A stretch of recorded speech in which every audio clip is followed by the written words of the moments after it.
This is chapter 10, entitled in my book, Energy Fields and Streams.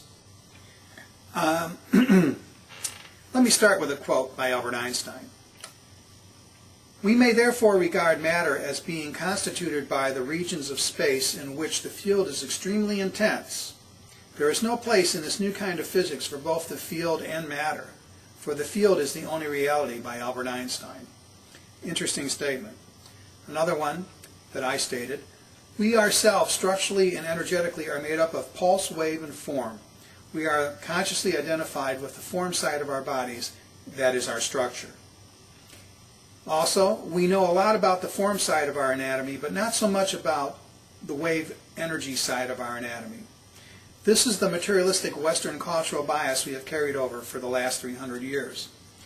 And this is what we've been talking about. We know a heck of a lot about the physical Newtonian part of us that relates to our five senses, but very little about what we can't see. Now, you can't really see gravity, but you can see gravity's effects. All right? It exists. There's a lot of things you can't see like that, but you see their effects. We know they're there. And these other things exist also. Someday, perhaps, with psychic development, are also hand in hand with our magical devices. We'll be able to see these things. Now, a lot of things can happen. For example, let's talk about somebody who has a problem with an arm. Let's say they've had an injury and the arm is kind of numb on one side. All right? Now, unwinding cellular memory and deflection is what I would talk about in regards to this anomaly. What happens is that the energy field during trauma, whether emotional or physical, is what I call a deflection. This is what takes place. The energy field is pushed, deflected outside the physical body by trauma and carries with it the memory of the trauma itself that the mind and body cannot currently deal with or receive.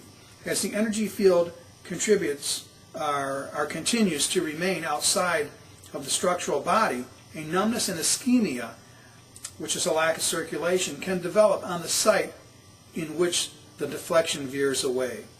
So what we're saying here is that the energy body is also part of the physical symptom that we see. It isn't like one or the other. This is why when doing therapy, sometimes you have to do soft tissue mobilization and the energy body straightens itself up. Other times you do acupuncture or energy work, Reiki healing, channeling energy to that person, using yourself as a conduit, and the energy field causes the form field beneath it that we understand, the physical manifestation, to heal. Okay? Just like cutting the roots of a tree off and then coming back 3 days later and seeing that the tree had withered. It's that kind of a thing with energy.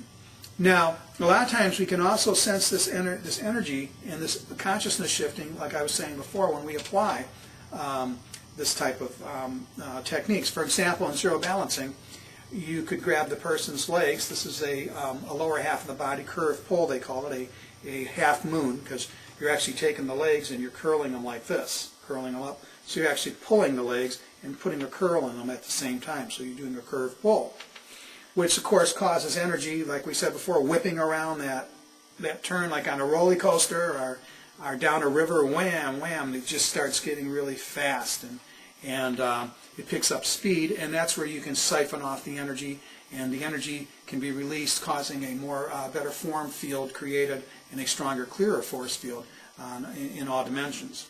And anyway, you can feel when you're applying this curve pull, a lot of times what you'll sense as your internal senses develop, you'll feel an elongation, you'll feel the movement, or pulling back and forth. Sometimes you'll feel the person rising or not rising, and they'll feel it with you, which is interesting. It's not just you.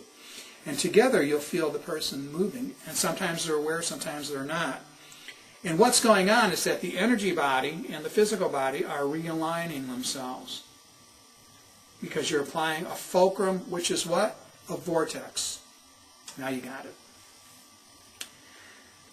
Basically, this is all I'm trying to get across to you, is that vortexes are being applied all the time.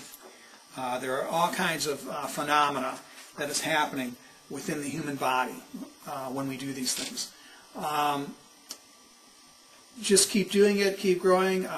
Your imagination will develop as time goes by more and more. Right now, The same imagination that you use to have dreams with under a different modality is the same imagination that takes the data that's coming in through your eyes, your ears, your skin, all through the nervous system, and it's being reconfigured into a coordinated movie. And it happens so fast that you don't even know it. And that same imagination can be used in a conscious state to become more aware of the other dynamics that are taking place around you, besides what just the five senses are able to tell you alone. All right? Thank you.